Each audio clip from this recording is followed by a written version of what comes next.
తాకట్లో ఉన్న మీ బంగారాన్ని విడిపించి ఆ రోజు ఆన్లైన్ రేటుకి కొంటాం. Sharma gold company. నమస్తే, వెల్కమ్ టు సుమన్ టీవీ. నేను గిరిజ. ఇవాళ మనతో పాటు ప్రముఖ జ్యోతిష్య వాస్తు పండితులు బ్రహ్మశ్రీమంతా సూర్యనారాయణ శర్మ గురువు గారు ఉన్నారు. వారితో మాట్లాడి ఈ 2025 నూతన ఆంగ్ల సంవత్సరంలో ద్వాదశ రాశుల వారికి ఏ విధంగా ఉంటుందో తెలుసుకునే ప్రయత్నం చేద్దాం. గురువు గారు నమస్కారం. నమస్కారం అమ్మ, శుభం వ్యాధు. గురువు గారు, ఈ 2025 ఆంగ్ల నూతన సంవత్సరంలో భాగంగా మనం ఆల్రెడీ కొన్ని రాశులు చెప్పేసుకున్నాం కదా. ఇప్పుడు వచ్చేసి కర్కాటక రాశి. సో మరి ఈ రాశి వారికి గ్రహస్థితి పరంగా గ్రహ గమనం ఏ విధంగా ఉండబోతుంది?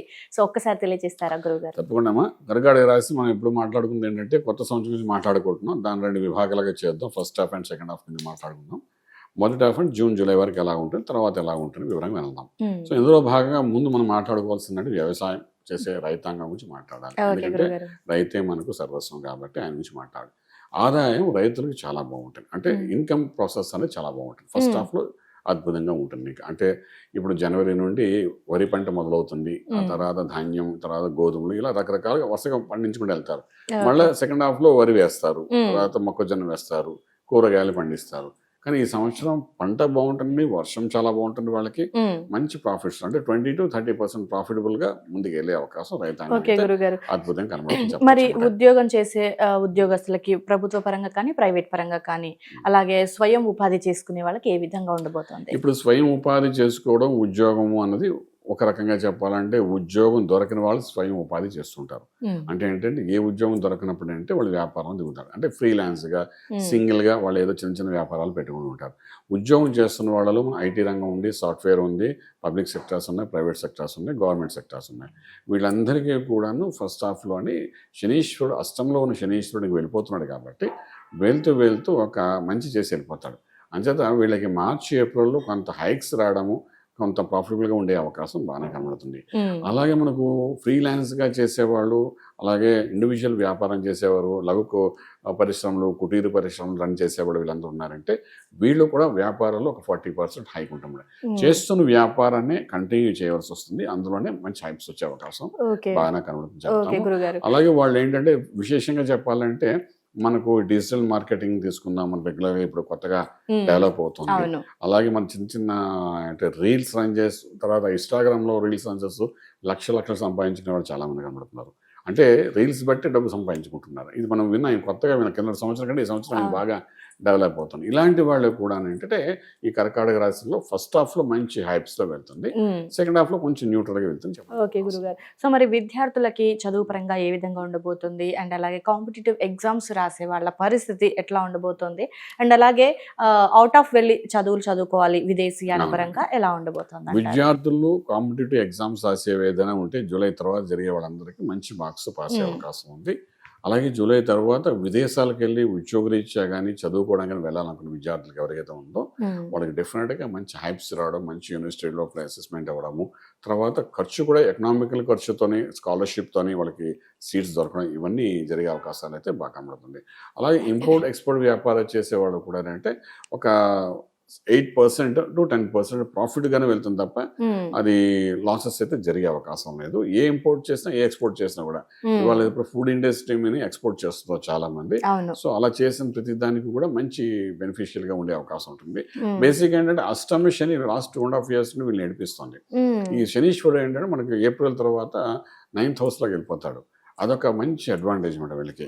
సో గత 2.5 సంవత్సరాల నుండి చూసుకుంటే పెద్ద పెద్ద రాజకీయ నాయకులనే వాళ్ళ పదవుల నుండి కింద కూర్చోపెట్టేసింది ఈ అష్టమి శని.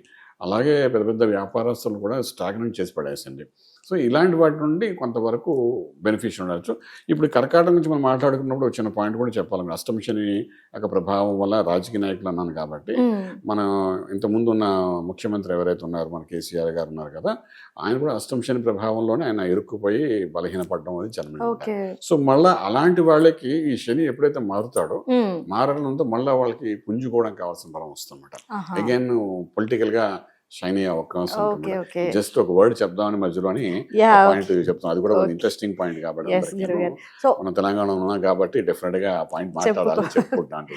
ఓకే గురుగారు. సో రియల్ ఎస్టేట్ పరంగా ఎలా ఉండబోతుంది అంటారు? మన అంటే 2 తెలుగు రాష్ట్రాల్లో కలిపేసి, అండ్ అలాగే కోర్టు వివాదాల సమస్యలు ఉన్న వారికి ఎట్లా ఉండబోతుంది ఈ సంవత్సరం? Real estate, court, out of court settlements ఇవన్నీ మీకు ఏంటంటే మే నుండి కంటిన్యూస్ గా కనబడతాయండి.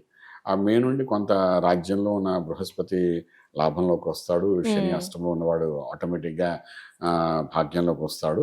సో వచ్చిన తర్వాత కొంత రిలీఫ్ వస్తుంది. ఏదైనా కోర్టు ఇష్యూస్ ఉంటే దాన్ని డ్రాగ్ ఆన్ చేయడం ప్రయత్నించండి. ఫస్ట్ హాఫ్లో చేసుకుంటే బాగుంటుంది. అప్పుడే రిజల్ట్ కావాలని ఫాస్ట్ అప్ చేస్తే మాత్రం నెగిటివ్ రిజల్ట్ వచ్చే అవకాశం ఉంది. సెకండ్ హాఫ్ అంటే మనం ఎప్పుడైనా రెండింటికి విభాగం చేస్తాం కాబట్టి జూన్ తర్వాత కోర్టు వ్యవహారాల్లో మంచి పాజిటివ్ రిజల్ట్స్ వచ్చే అవకాశం వాళ్ళకి ఉంటుంది అవుట్ ఆఫ్ కోర్ట్. అలాగే రియల్ ఎస్టేట్ చేసేవాళ్ళు కూడాను డెఫినెట్గా ఈ సంవత్సరం మొత్తం చూసుకుంటే మాత్రం ఒక 40 to 45% హైక్స్లో మంచి ప్రాఫిటబుల్గా real estate, construction, steel, cement, iron వ్యాపారం చేసేవాళ్ళు అందరికీ కూడా మంచి రైజింగ్ అవుతుంది. ఏమాత్రం డౌట్ లేదు. లాస్ట్ 1.5 year నుండి వాళ్ళు కొంత నరకం చూస్తున్నారు. అంటే స్టాగ్నెంట్ అయిపోయి మనీ ఇప్పుడు అవన్నీ హైక్స్ అయ్యి రిలీజ్ అవుతాయి మనీ అంతా. అంటే ల్యాండ్ మీద పెట్టిన డబ్బు ఏదైతే ఉంటుందో అది రిలీఫ్ అయిపోతుంది. వాళ్ళకి ప్రాఫిటబుల్గా ముందుకు వెళ్ళే అవకాశం బాగా కనబడుతుంది. ఓకే గురుగారు, మరి కర్కాటక రాశి వాళ్ళు శుభకార్యం చేసే అవకాశాలు ఏమైనా కనిపిస్తున్నాయంటారా? శుభకార్యంలో పాల్గొనడానికి అవకాశం ఉంటుంది. మధ్యవర్తిగా ఉండడం చాలా బాగుంటుంది తప్ప శుభకార్యం చేసేంత పరిస్థితి ఏర్పడదు. ఎందుకంటే మధ్యలో ఉండి మీడియేషన్ చేసి సక్సెస్ఫుల్గా శుభకార్యం జరగడం అంటే ఫర్ ఎగ్జాంపుల్ పెళ్లిళ్ళు చేయాలనుకున్నారు, మధ్యవర్తిగా ఉండొచ్చు. అలాగే ఒక డీల్ చేస్తున్నారు, రియల్ ఎస్టేట్గా డీల్ చేస్తున్నారు, దాంట్లో మీడియేటర్గా ఉండి they can make money out of it. ఒక పెద్దరికంగా ఉండి ఏదైనా చేయాలనుకున్న దాంట్లో ఎటువంటి ఇబ్బందికరమైన పరిస్థితి అయితే మనకు కనిపించేది. ఓకే గురుగారు, మరి కర్కాటక రాశి వారి ఆరోగ్య పరిస్థితి ఏ విధంగా ఉంటుంది? అలాగే ప్రేమ వ్యవహారం విషయంలో ముందుకెళ్లే అవకాశాలు ఏమైనా ఉన్నాయంటారా? ఆరోగ్య విషయం అంటే లాస్ట్ 2 years నుండి కొన్ని ఇబ్బందులు పడుతున్నారండి వాళ్ళు అష్టమ శని ప్రభావం వలన. అది కూడా మనకంటే మార్చితో దాని యొక్క రిజల్ట్ క్లోజ్ అయిపోతుంది. అక్కడ నుండి ఆరోగ్యం బాగుంటుంది, హెల్దీగా ఉండే అవకాశం ఉంటుంది. ఎస్పెషల్లీ దిగువ భాగం అంటే నాభి దిగువ భాగంలో ఇబ్బంది పెట్టే అవకాశం ఉంటుంది. ప్యాంక్రియాస్ అనుకోండి, యూరినల్ ఇన్ఫెక్షన్ అనుకోండి, మోషన్ లో ఇబ్బంది అనుకోండి, స్టోన్స్ అనుకోండి, పైల్స్ అనుకోండి, ఇలాంటివన్నీ ఇబ్బందులన్నీ మనకు ఇంకా మార్చి ఏప్రిల్ వరకు కనిపిస్తాయి, ఎక్స్టెండ్ అవుతాయి. ఆ తర్వాత నుండి ఆరోగ్యం అది బాగానే ఉంటుంది. సో మరి ప్రేమ వ్యవహారాల సంగతి? ఇక ప్రేమ వివాహాలంటే కొంచెం వీళ్ళు దూరంగానే ఉంటే బెటర్. ఎందుకంటే ఒకదానికి ఆలోచిస్తే ఇంకేదో జరిగే అవకాశం ఉంటుంది. అసలు ఈ సంవత్సరం వాళ్ళకి అది పెద్ద సక్సెస్ఫుల్ చేసే అవకాశం అయితే కనిపించదు. బట్ ఇది వీళ్ళందరూ ఎలా ఉంటాయంటే కుజుల యొక్క ఇన్ఫ్లుయెన్స్ ఎక్కువ పడుతుంటుంది. ఫస్ట్ హాఫ్ లో మనకు న్యూ ఇయర్ స్టార్ట్ అయినప్పటి నుండి కూడా ఈ కర్కాటక రాశి వారికి కుజ స్తంభనం ఒకటి ఉంది. ఇది మనకు ఆల్మోస్ట్ January 18th వరకు కనిపిస్తుంది అనమాట. So first year new year starting లోనే స్తంభనంతో ఉంటారు వీళ్ళు. సో వాళ్ళు తీసుకుంటే నిర్ణయాలు చాలా మంది ఈ మధ్య కాలంలో ఏంటంటే ఇది 10 years బిఫోర్ ఇటువంటి మనకు అలవాట్లు ఉండే కాదు. కానీ ఇప్పుడు ఏం చేస్తామంటే న్యూ ఇయర్ వస్తే ఏదైనా ఒక నిర్ణయం తీసుకుని లైఫ్లో చేంజింగ్ పాయింట్ అని న్యూ ఇయర్తో మొదలు పెడదామని ఒక ఆలోచనతో వచ్చిన యూత్ చాలా మంది ఉన్నారు, పెద్దవాళ్ళు కూడా ఉన్నారు. ఫర్ ఎగ్జాంపుల్ ఒక సిగరెట్ తాగుతున్న వ్యక్తి ఉన్నాడు అనుకోండి, కొత్త సంవత్సరం మొదలైంది, ఈ రోజున సిగరెట్ తాగడం మానేస్తాను, డ్రింక్ చేసేవాడు డ్రింక్ చేయడం మానేస్తాను. అలాగే మన వాళ్ళకి క్రేజ్ కూడా ఎలా ఉంటుందంటే 31 రాత్రి న్యూ ఇయర్ మన వెంకన్న బాబు దర్శనం చేసుకుంటే బాగుంటుందని తిరుమల లైన్ కట్టేవాళ్ళు చాలా మంది ఉంటారు. అంటే అక్కడికి వెళ్ళి దర్శనం చేసుకుని ఈ రోజు నుండి ఏమైనా చెడు ఉంటే వదిలేద్దాం, అక్కడ స్వామివారు చెప్పేసి వదిలేద్దాం. ఇటువంటి న్యూ ట్రెండ్ ఆల్రెడీ పిల్లల్లో కనబడుతుంది, పెద్దవాళ్ళని కనబడుతుంది, స్టార్ట్ అవుతుంది. సో అంచేత మనం ఇప్పుడు న్యూ ఇయర్ జాతకాలు మొదలుపెట్టి చెప్పడం కూడా కారణం. సో అలాగా కొన్ని పాయింట్స్ దగ్గరకు వచ్చినప్పుడు ఏంటంటే ఈ యొక్క ఫిలిం అంటే మన వివాహ వ్యవస్థకు వచ్చినప్పుడు మాత్రం ఏదైనా స్ట్రాంగ్ నిర్ణయం తీసుకుంటే 31st నైట్ కానీ తీసుకుని దాన్ని ఫాలో అయితే బాగుంటుంది. బేసిక్ ఈ సంవత్సరం అంతా పాజిటివ్గా లేదు. ఓకే, ఈ రాశి వారికి. ఓకే గురుగారు, అయితే ఇందాక అన్నారు సో కొంచెం వాళ్ళకి కొన్ని రకాల ఆరోగ్య సమస్యలు కనిపించే సూచన ఉంది అనేసి. సో మరి దీనికి సంబంధించి అంటే మెరుగైన ఫలితాల కోసం ఎలాంటి దేవతారాధన, ఏదైనా పరిహారం ఉంటుంది? ఏదైనా శనీశ్వరుడు యొక్క ఆరాధన అండి. శనీశ్వరుని రకరకాలుగా మనం ఆరాధించవచ్చు. శనికి తైలాభిషేకం చేస్తారు, శనికి జపాలు చేస్తారు, శనికి దానాలు ఇస్తారు, రకరకాల. అలాగే శనీశ్వరుడు యొక్క ఆలయంలోకి వెళ్ళి నల్ల బట్టలతో ఏదో కొన్ని కార్యక్రమాలు చేస్తారు. అన్ని మనం టీవీలో చెప్పలేం, కానీ రకరకాల శనీశ్వరుడికి ఇచ్చే ఉపచారాలు బోర్డు ఉన్నాయి. అందులో ఏదో ఒకటి రెగ్యులర్ ఫాలో అయితే అది మార్చ్ ఎండింగ్ వరకు, ఏప్రిల్ వరకు ఫాలో అయితే ఆల్రెడీ వాళ్ళకి అష్టమ శని కూడా నడుస్తుంది కాబట్టి కొంచెం ఫాలో అయితే అది కొంచెం బాగుంటుంది. ఇంకా అక్కడ నుండి పెద్దగా అవసరం ఉండదు, పాజిటివ్ గా పనిచేస్తుంది. ఓకే గురుగారు, సో కర్కాటక రాశి వారి ఆరోగ్య పరిస్థితులు మొదలుకొని ప్రేమ వ్యవహారాల దాకా కూడా అన్ని చాలా చక్కగా తెలియజేశారు గురుగారు. ధన్యవాదాలు. నమస్కారం. శుభం.